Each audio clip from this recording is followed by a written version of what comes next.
Today we're taking a look at the altars from 11-Bit Studios.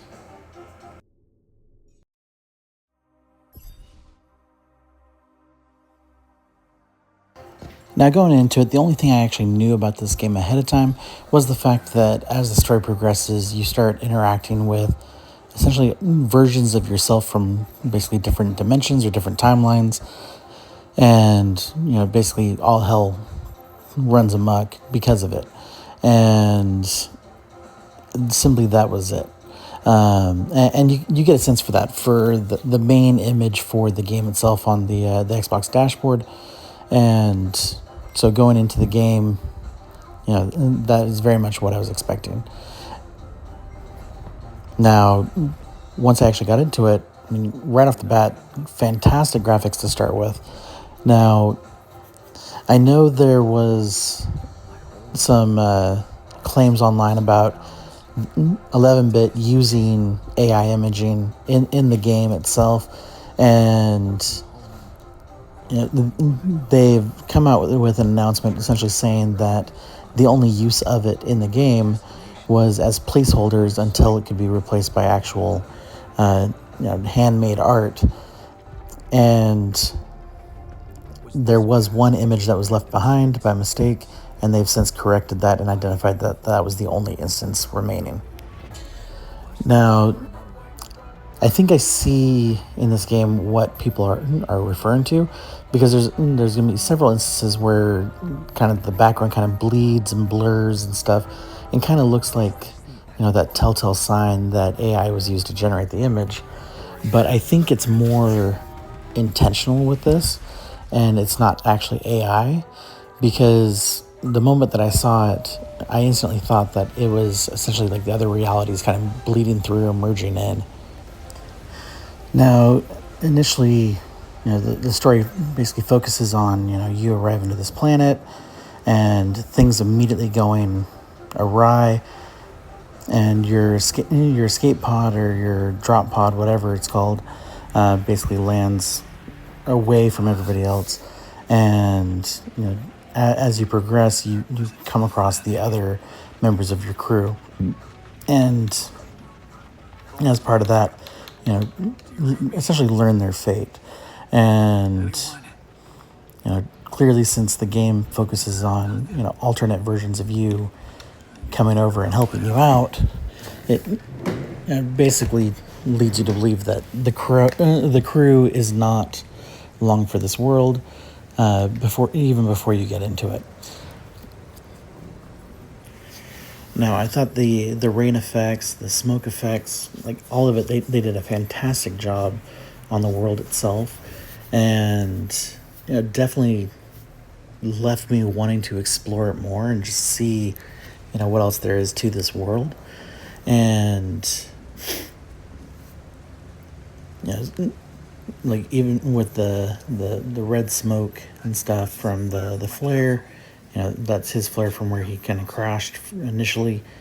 And so you're gonna be looking for other signs like that. But again, the world itself is quite beautiful, and they've done a fantastic job with that, as well as the details on the character himself.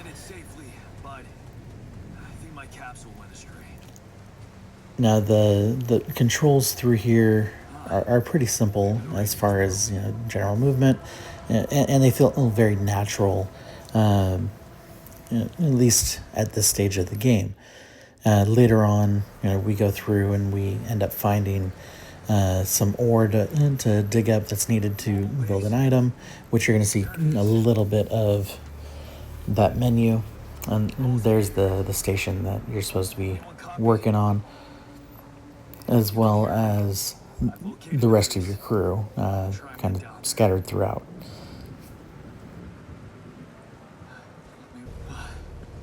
The capsules. Wait. What? No. That's impossible. They can't all be.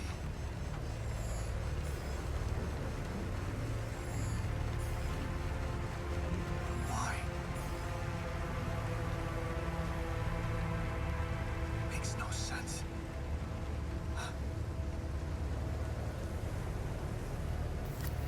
So right here is about where you see like the water effects, and some parts of it kind of look a little wonky, like the water's not moving how it normally would. It kind of looks more like the Newtonian liquids as it's being manipulated by sound. And I think that's one of the things that people were saying makes them believe that AI was used to help create the game instead of it being hand rendered. But I think that again, with the way that the world is kind of coming together and other worlds kind of bleeding in to bring the other versions of you there, leads me to believe that that was actually an intentional decision and not something that The elevator. was actually AI based. And I love the effect here, like as the storm's coming in and on the verge of essentially killing you, and you see in the background the way it's coming in, those kind of waves in the air. I think are more of the quote unquote evidence that people are pointing to, and instead it's really the effect of the radiation and kind of the heat haze that comes with that. Now, once you're inside the station here, you will have the job of essentially adding on other structures, adding on other gear and tools, and basically making all that stuff so that way you can perform other functions throughout I hope someone else made it. the game. I need to find a Now, coffee. the building mode and the collecting of resources and things like that definitely feels a lot more tedious for the game, and I feel detracts from the overall story. Now, maybe it's just I haven't gotten far enough to where the changes you make here drastically affect maybe something story related, but where I'm at right now, it definitely has not provided me any sort of enjoyment for the game other than just kind of changing up the monotony of running around the planet and things like that. But that aside, great graphics, really interesting effects, and an intriguing story for sure. I think that this definitely is going to be one worth playing for a little while and kind of getting into the meat of the story to see what all it has to tell us. And at the very least, it's definitely got me very curious about what's next. But I could just do with a lot less of the build mechanic and the resource gathering part of it. But overall, with as much as I've played, it's not a bad game. It's not a fantastic game either. So I feel like it has room to grow, but definitely could have been much worse.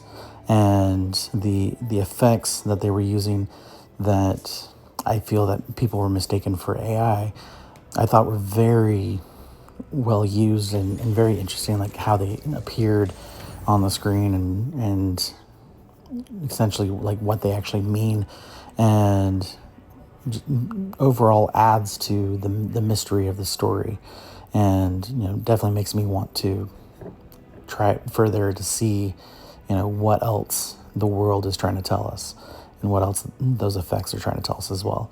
But that's it for this episode. Thank you guys as always for watching, and I'll catch you next time.